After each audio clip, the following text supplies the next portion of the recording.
أعزائي المشاهدين، أهلا وسهلا بكم في حلقة جديدة من برنامج الاستوديو. ومعلش لو النهارده صوتي رايح شوية، بس ده من كتر الزعيق في ماتش امبارح. يعني أنا نازل خارج، بس كنت عايز قلت أغير جو بصراحة شوية.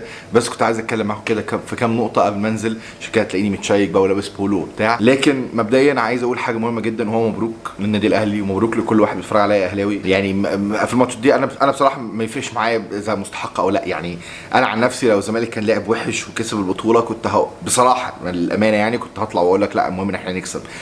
انا مبسوط من ناحيه ان انا شفت النادي بتاعي بيلعب ماتش كويس وبشهاده الجميع، وانبسط اكتر لما اشوف اهلاويه بيقولوا لي والله يا عمر لعبتوا ماتش كويس جدا وكنتوا تستحقوا تكسبوا. بس في الاول وفي الاخر المهم ان مين كسب. يعني بعد 50 سنه ما حدش هيفتكر ان والله الزمالك لاعب حلو، او ما حدش هيفتكر ان شيكابالا جاب جون حلو.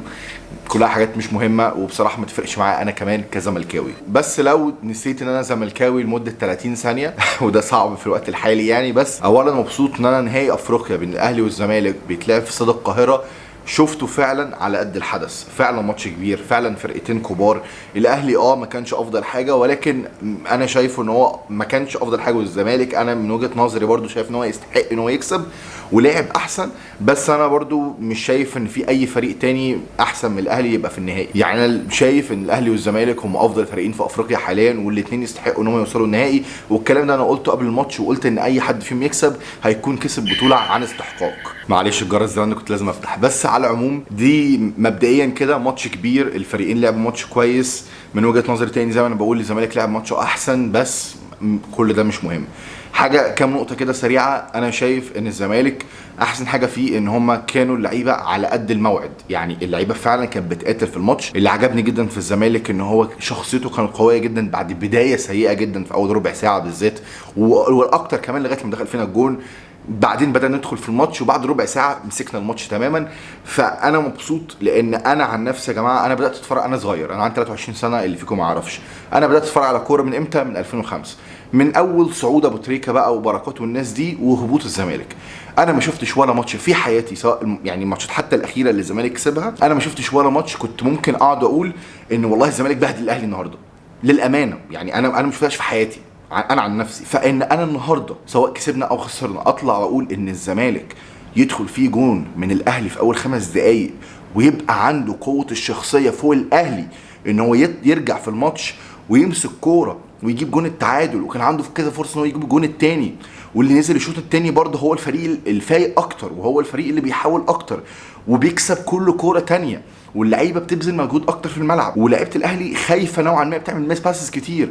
لا يعني انا بقول لكم للامانه، ودي حاجه على فكره ما تضايقكش كاهلاوي، لان انا بالعكس انا بجامل في نادي الاهلي حته ان هو في الاخر 25 او بلاش 25، في اخر 15 سنه اللي انا اتفرجت عليهم على الكوره، انا الاهلي طول عمره كان هو الطرف اللي بيعمل الكلام ده. فده يوريك قد ايه ان الاهلي كان عظيم جدا، لان هو كان دايما بينزل بيلعب بالطريقه دي.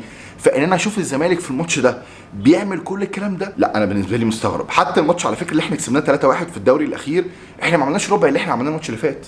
ففعلا الحاجات دي نصيب. يعني انا لو تسال اي اهلاوي تقول له مثلا انتوا هتخسروا ماتش الدوري بس هتكسبوا في الاخر دوري ابطال افريقيا من الزمالك، يقول لك مش مهم اوكي.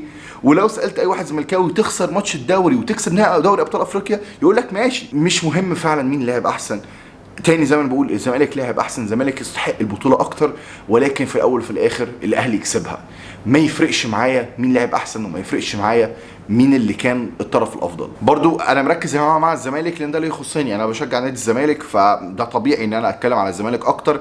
نادي الاهلي كل احترام ليه، مبروك ليكوا بجد من قلبي، لان انا مش بكره النادي الاهلي، طبعا بشجع الزمالك وبحب الزمالك اكتر، ولما بشوف الزمالك قدام الاهلي بيبقى نفسي الاهلي يخسر، ده طبيعي. لكن مش بكره النادي الاهلي، ما عنديش عشان كده عمركم ما هتلاقوني ان انا بشتم حد اهلاوي او بتعصب او اي حاجه، لان انا ما عنديش الفكره دي، ولا في مصر من ناحيه الاهلي والزمالك، ولا في اوروبا من ناحيه تشيلسي واي فريق تاني مثلا في انجلترا او في تشامبيونز ليج او الحاجات دي. مش بتلاقيني ان انا بشتم عموما. فحاجه كمان عايز اقولها على الزمالك وعجباني جدا، هو ان انت عندك 3 عناصر مصابين من الفرقه الاساسيه بتاعتك، وبصراحه ما حسيتش باي فرق. بصراحه. يعني عندك اسلام جبر ولا اسلام جابر، بصراحه مش فاكر قوي، بس اللي هو لعب باك ليفت ده كان نقطه ضعف، بس كان الراجل فعلا بيحاول.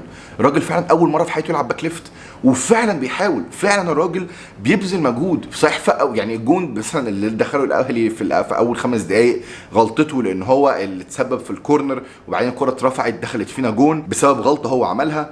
لكن بقيه الماتش الراجل فعلا بيحاول، والراجل فعلا بيعمل كل اللي عنده.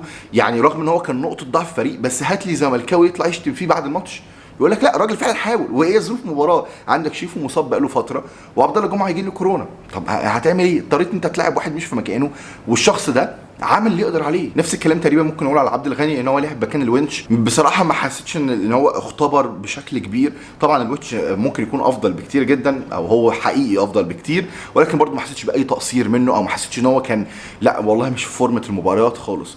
وطبعا شيكابالا اللي لعب مكان اوباما، اللي انا كنت قلقان جدا ان هو يلعب في المكان ده، لان هو مش بيرجع مش هيساند ساسي وطارق حامد، وفعلا هو ما رجعش ولا ساند. وبعدين بعد فتره راح حسن وينج، وبن شرقي هو اللي نزل في النص، وزيزو راح ناحيه الشمال، وكانوا عاملين يبدلوا مع بعض. ودي حاجه من الحاجات اللي عجبتني في الزمالك، ان بقى عندهم المرونه ان هم عاملين يبدلوا مع بعض. يعني حتى في فتره من الفترات في الشوط الاولاني شيكابالا راح طرف شمال، انا عمري في حياتي ما شفت شيكابالا بيلعب طرف شمال دي اساسا، يعني حتى في عزه يعني.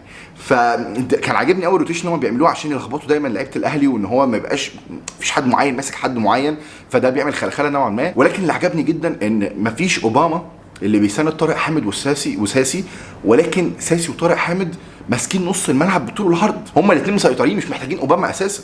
فانت تخيل بقى المجهود المضاعف اللي الاثنين دول اضطروا ان هما يعملوه عشان يمسكوا فعلا نص الملعب من السوليه وحمدي فتحي. وطبعا عدم وجود ديانج اثر على الاهلي ده بكل تاكيد، لان لو ديانج موجود انا عن نفسي ما اعتقدش ان الزمالك كان ممكن يسيطر على نص الملعب بالمنظر ده. ممكن كان يسيطر بس مش بالطول وبالعرض بالشكل ده، انا ما اعتقدش ان هي كانت ممكن تحصل. فاكيد برضو الاهلي اتاثر بديانج عشان برضو اكون منصف. ولكن لما تشوف زيزو، لما تشوف بن شرقي قدام مثلا اللي اجاييه وحسين شحات عملوه في الماتش، لما تشوف مصطفى محمد اللي تقريبا ما عملش ولا فرصه خطيره، بس شوف اي كره ثانيه هو بتاعته، اي كره تحت رجله ما بيخسرهاش لغايه لما يسلمها مثلا لبن شرقي، ولا يسلمها لشيكابالا على الطرف، ولا يسلمها لزيزو وبعدين ينطلق.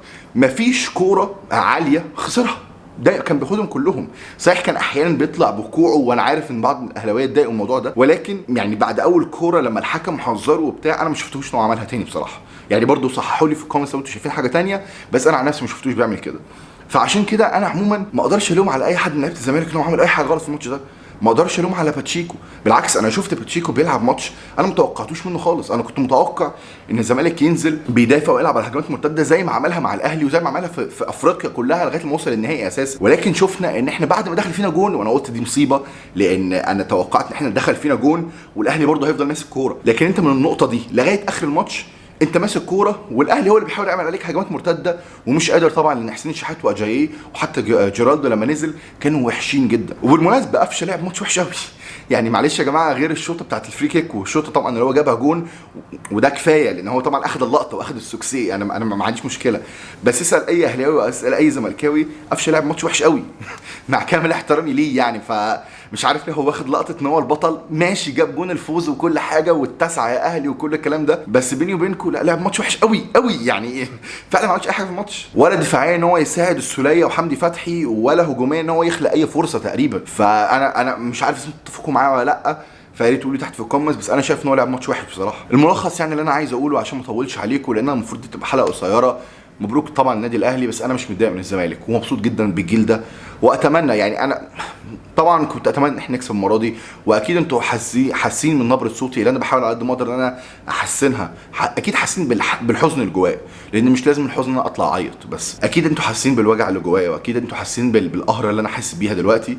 لان انا متاكد ان اي واحد فيكم لو بالذات لو انت اهلاوي يعني، لو كنت خسرت اللقب ده كنت اكيد هتحس بنفس اللي انا حاسه. لان انا مش هقول لك بقى ان انا اعظم فان في العالم لناديه وانا المخلص وبتاع، لا انا متاكد ان كل واحد فيكم ليه فعلا في الكوره اكيد مخلص جدا للنادي، ولما بيخسر بيزعل جدا، ولما بيكسب بينبسط جدا. عشان كده انا مش شايف ان في اي افوره من اي واحد اهلاوي انا شفته. معرفش بقى انتوا شفتوا مين، بس انا ما شفتش ولا واحد اهلاوي حاسس ان هو مأفور.